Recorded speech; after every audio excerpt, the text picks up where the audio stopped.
Bismillah walhamdulillah wassalatu wassalamu ala rasulillah wa ba'd.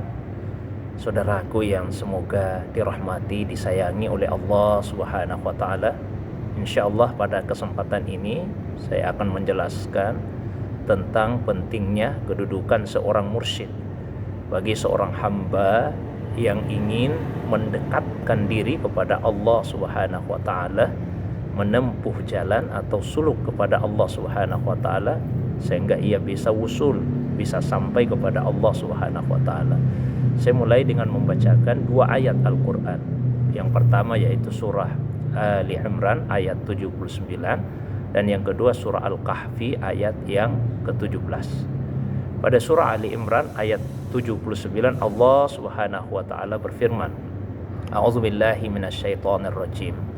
Ma kana li basharin ay yu'tiyahullahu al-kitaba wal hukma wan nubuwata thumma yaqula lin-nasi kunu ibadan li min dunillah walakin kunu rabbaniyina bima kuntum tuallimuna al-kitaba wa bima kuntum tadrusun.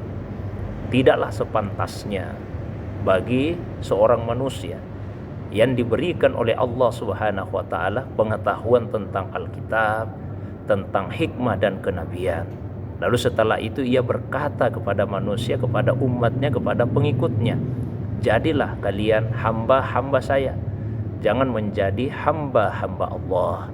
Tapi yang sepantasnya mereka katakan adalah kunu rabbaniyin, jadilah kalian rabbaniyin, pendidik-pendidik umat, pendidik-pendidik manusia, ya, dengan sebab apa yang telah kalian pelajari dari Alkitab dan dengan sebab apa yang kalian ajarkan, atau dengan sebab yang kalian ajarkan dan apa yang kalian pelajari dari Alkitab. Jadi seorang nabi itu adalah murabbi, maka begitu juga ahli waris dari para nabi adalah murabbi.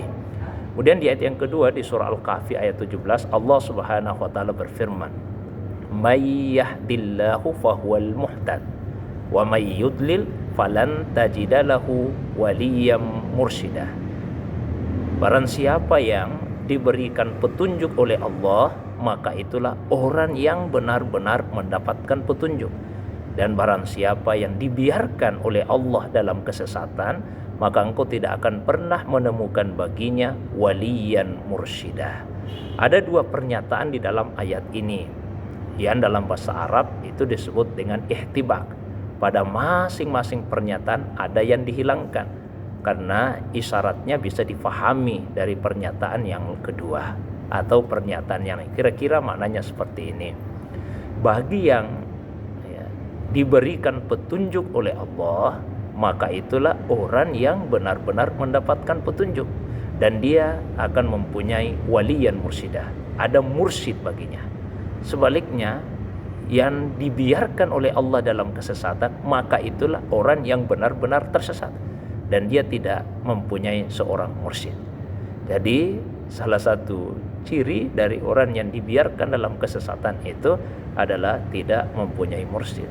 Sementara ciri dari orang yang dikehendaki oleh Allah untuk berada dalam hidayah, dia mempunyai seorang mursyid. Maka mursyid itu sangat penting dalam kehidupan seorang hamba, terutama untuk mengenal Allah subhanahu wa ta'ala, untuk meningkatkan kualitas ibadahnya. Memang benar, tanpa mursyid seorang hamba bisa mengenal ibadah, bahkan bisa rajin beribadah.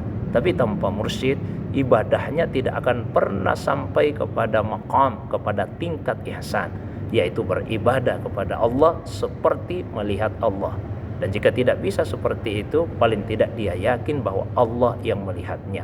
Hanya dengan bimbingan seorang mursyidlah, maka seorang hamba bisa beribadah dan ibadahnya berada pada tahapan atau pada maqam ihsan tadi. Pertanyaan berikutnya, bagaimana jika seorang hamba itu belum mengenali seseorang yang bisa dia jadikan sebagai mursyid? Ulama kita berkata, innas salata 'alan nabi mursyidun liman la mursyida-lahu, atau innas salata 'alan nabi taqumu maqamal mursyid. Sesungguhnya bersalawat kepada Nabi Sallallahu Alaihi Wasallam itu menempati posisi seperti mursyid. Maknanya apa? Jika belum mengenal seseorang yang bisa dijadikan sebagai mursyid, maka paling tidak perbanyaklah salawat. Karena saudaraku yang disayangi oleh Allah, terkadang mursyid itu sebetulnya begitu dekat dengan diri kita, namun kemursidannya tertutupi oleh basaria, sifat kemanusiaan, sehingga orang lain tidak mengenalinya. Ketika melihat cara makan, cara minum, cara berpakaian, cara bergaulnya sehari-hari seperti manusia pada umumnya, maka orang banyak tidak menyangka bahwa sebetulnya dia adalah seorang mursyid. Nah, untuk mengenali mursyid, maka perbanyak salawat kepada Nabi, minimal 1000 kali dalam satu hari, insya Allah. Dengan cara seperti itu, kemungkinannya ada dua. Kemungkinan yang pertama, Rasulullah SAW akan mendatangi orang yang rajin bersalawat tersebut, lalu memberikan petunjuk kepadanya kepada siapa mestinya dia berguru, siapa yang layak dia jadikan sebagai mursyid. Lalu mursyid itulah yang akan mendidiknya. Ini disebut dengan riayah. Kemungkinan yang kedua, Nabi sendiri yang akan menjadi mursyid baginya, yang akan memberikan tuntunan secara khusus. Ini yang dinamakan dengan inayah. Beberapa sufi-sufi besar mendapatkan inayah secara langsung dari Rasulullah SAW, seperti Syekh Muhyiddin Ibnu Arabi, begitu juga Sayyid Ahmad Al-Badawi, begitu juga Sayyid Ahmad At-Tijani, dan beberapa sufi-sufi besar yang lainnya.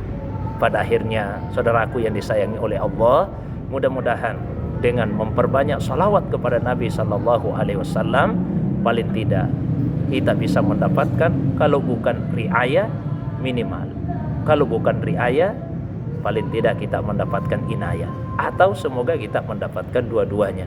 Diinayah juga oleh Rasulullah SAW dan juga diarahkan kepada seorang mursyid yang akan meriayah kita. Demikian, Assalamualaikum warahmatullahi wabarakatuh.